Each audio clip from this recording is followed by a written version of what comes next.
విరిగిపోలేదా? Enumeration ప్రక్రియలో భాగంగా రాయాల. ఎందుకంటే సుంకు విరిగిపోతే తర్వాత ఇది పాలు పోసుకునే పరిస్థితి ఉండదు. తర్వాత జర్మినేషన్ ప్రాసెస్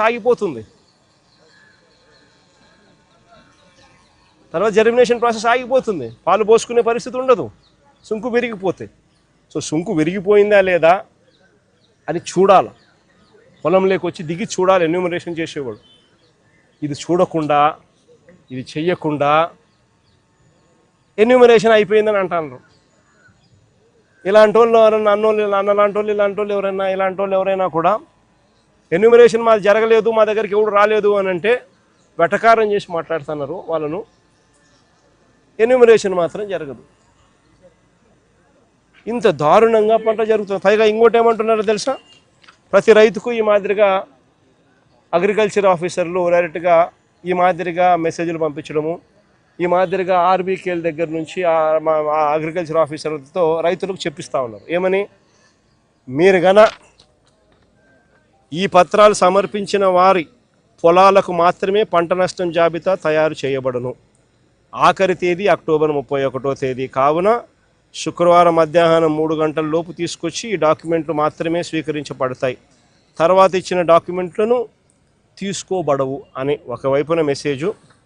రెండో వైపున దయచేసి రైతులందరూ గమనించగలరు, ఇప్పుడు పంట నష్టం చేయించిన రైతులకి తర్వాత ధాన్యం రైతు సేవా కేంద్రం కొనుగోలు చేయబడదు అని. అంటే ఈ ఇన్పుట్ సబ్సిడీ కానీ ఈ నష్టం జరిగిందని కానీ ఎవడైనా కూడా రైతు అడిగితే వాళ్ళ ధాన్యం కొనుగోలు చేయరట తర్వాత.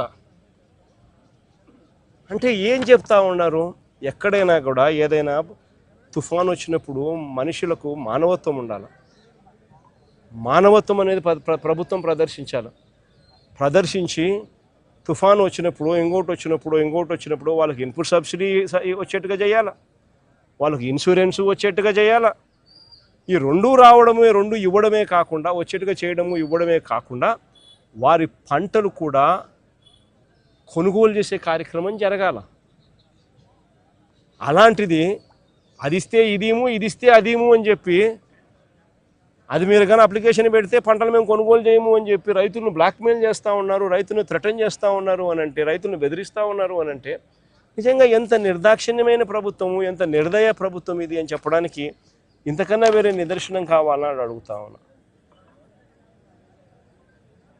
ఆశ్చర్యం కలిగించే విషయాలు. ఈ ప్రభుత్వం అయితే అసలు ఈ క్రాప్ అనే ప్రక్రియ కూడా పూర్తిగా ఎగనామం పెట్టేసింది. ఈ క్రాప్ అనేది ఎగనామం పెట్టింది. అసలు ఈ క్రాప్ అనేది ఎందుకు చేయాలి, ఈ క్రాప్ అనేది ఎందుకు ఇంత అవసరము అనేది ఇలాంటి విపత్కర పరిస్థితుల్లో ప్రతి రైతుకు అదొక శ్రీరామ రక్షగా నిలబడుతుంది. అలాంటిది ఈ క్రాప్ అనేది తెరమరుగైపోయింది. పంట పొలంలో రైతన్నను నిలబెట్టించి, పంట పొలంలో ఆ రైతన్నను జియో ట్యాగింగ్ చేసి, ఆయన ఫోటోగ్రాఫ్ తీసి దాన్ని ఈ క్రాప్ అనే పరిస్థితి గతంలో ఉంటే, ఈరోజు ఈ క్రాప్ నిర్వచనం మార్చినారు. ఈరోజు ఈ క్రాప్ అంటే ఏం తెలుసా? చేశామంటే చేశాం. తెలుగుదేశం వాళ్ళకైతే ఏకంగా ఉన్న భూమి కన్నా వాళ్ళు